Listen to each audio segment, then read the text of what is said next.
পরে আমরা দেখি এখানে বিভিন্ন ধরনের হাজার হাজার অসংখ্য আমাদের এখানে বৈষম্য আমাদের উপর চাপিয়ে দিচ্ছে রেলওয়ে কর্তৃপক্ষ, যেটা মোটেই কাম্য নয়।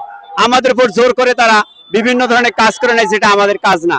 মূল কথা হচ্ছে আমাদের এই রেলওয়েতে একই প্ল্যাটফর্মে আমরা বুকিং সহকারী কাজ করি, টিসি কাজ করি, তাদের ন্যূনতম মানে যোগ্যতা হলো এইচএসসি পাস। কিন্তু আমরাও আমাদেরও শিক্ষাগত যোগ্যতা হলো, পয়েন্টসম্যানদের শিক্ষাগত যোগ্যতা হলো এইচএসসি পাস, কিন্তু তারা হচ্ছে 15তম গ্রেডের বেতনভুক্ত, কিন্তু আমাদের উপর রেলওয়ে কর্তৃপক্ষ 18তম গ্রেডে অন্তর্ভুক্ত করে রেখেছে। কিন্তু এইটা সমীকরণ, এইটা বৈষম্য মোটেই কাম্য নয়, এটা আমরা মানি না। কিন্তু দেখা গেছে আদার্স ডিপার্টমেন্টে, আদার্স মন্ত্রণালয়ে কোন ডিপার্টমেন্টে নাই এইচএসসি পাশে 18তম গ্রেড। একমাত্র রেলওয়ে আমাদের এইচএসসি পাশে পয়েন্টসম্যানদেরকে 18তম গ্রেড দিয়ে রাখেছে, যেটা এইচএসসি পাশে। এবং এই আমাদের রেলওয়ে কর্তৃপক্ষ দেখা গেছে আমাদের দিয়ে জিএস রুলস, যে একটা কর্ম পরিকল্পনা থাকে প্রত্যেকটা ডিভিশনের, এই জিএস রুলের বহির্ভূতভাবে আমাদের উপর বিভিন্ন ধরনের কাজ করে নেয়। যেমন হচ্ছে শান্টিং করা। শান্টিং একটা গুরুত্বপূর্ণ এবং ঝুঁকিপূর্ণ কাজ, যেটা আমাদের কাজ নয়। এই কাজটি হচ্ছে শান্টিং পোর্টার, শান্টিং জমাদারের কাজ।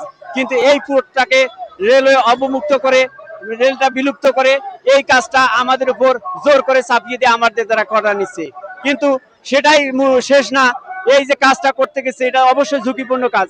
এই ঝুঁকিপূর্ণ কাজটা করতে গিয়ে আমার অনেক সহকর্মী, অনেক সহযোদ্ধা আমার দেখা গেছে হাত হারিয়ে গেছে, পঙ্গুত্ব বরণ করছে, এবং কিছুদিন আগে আমার এই নাসির ভাইয়ের মতো সহকর্মী মৃত্যুবরণ করছে। কিন্তু এটাই ক্ষান্ত না, রেলওয়ে কর্তৃপক্ষ এই মৃত্যুবরণকালীন সময়ে আমাদের কর্মচারীর জন্য কোনো ঝুঁকি ভাতা দেয় না, যেটা মোটেই ক্ষতিপূরণ দেয় না, যেটা মোটেই অশোভনীয়, যেটা মোটেই আমাদের উপর জুলুম, বৈষম্য। এই দেখা গেছে আমাদের আমাদের আমরা হচ্ছে রেলের পয়েন্টসম্যান, রেলের স্বার্থে, রেলের আমাদের নিরাপত্তার সাথে আমরা কাজ করি, কারণ এটা হচ্ছে ট্রাফিক সেক্টরের কাজ।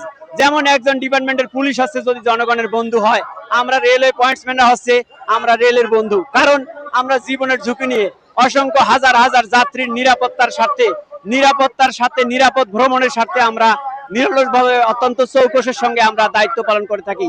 কারণ আমাদের এই গুরুত্বপূর্ণ একটা কাজ হচ্ছে পয়েন্ট অপারেট করা। পয়েন্ট অপারেট করতে গিয়ে যদি এদিক সেদিক হয়, একটু ত্রুটি বিস্তৃতি হয়, তাহলে হাজার হাজার যাত্রী সাধারণের জানমালের ব্যাঘাত ঘটবে। কিন্তু এই কাজটা আমরা সুচারুভাবে করে থাকি। এটা যদিও আমরা করে থাকি, এটা আমাদের এইচএসসি পাশে সমমানের পোস্ট, কিন্তু আমাদেরকে তারা 18 গ্রেড দিয়ে রাখছে, যেটা আমাদের ন্যায্য দাবি, এটা 15তম গ্রেড হওয়া দরকার। কিন্তু এটাই ক্ষান্ত না, আমাদের আরো আছে প্রতিটা ডিপার্টমেন্টে রেশন ভাতা দেয়া হয়। আমাদের ডিপার্টমেন্টে রেলওয়ে কর্তৃপক্ষ আমাদেরকে সারা বছরে মাত্র 50 টাকা রেশন ভাতা দেয়, যেটা খুবই হাস্যকর, খুবই লজ্জাস্কর। এটা 50 টাকা দিয়ে আজকালকার যুগে কি হয়, এটা মেনে নেওয়ার মতো না।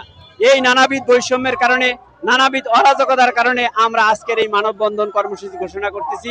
মানববন্ধন কর্মসূচি করতেছি যাতে রেলওয়ে কর্তৃপক্ষ আমাদের এই বিষয়গুলোকে সুদৃষ্টির সঙ্গে, সুবিবেচনার সঙ্গে দেখবে, এবং এই যে আমাদের কোথায় কোথায় বৈষম্য আছে, কোথায় কোথায় তাদের লেকেজ আছে, ত্রুটি বিচ্যুতি আছে, তারা সংশোধন করবে। আমাদের এইটাই দাবি। আমাদের গ্রেড বৈষম্য দূরীকরণ করতে হবে, আমাদের ঝুঁকি ভাতা দিতে হবে, আমাদের জিএস রুলের বাইরে কোনো কাজ করা যাবে না, আমরা করব না। আমাদের এমনকি আমরা রেলওয়ে পয়েন্টসম্যান কর্মচারীরা আমরা বছরে কোনো ছুটি পাই না, আমাদের 365 দিনে ডিউটি করতে হয়, রোদ নাই, বৃষ্টি নাই, ইভেন আমাদের যদি বাবা মা মারা যায় আমাদেরকে কোনো ছুটি দেয়া হয় না, আমাদের ঈদের দিনেও ডিউটি পালন করতে হয়। আমাদের আন্তর্জাতিক কি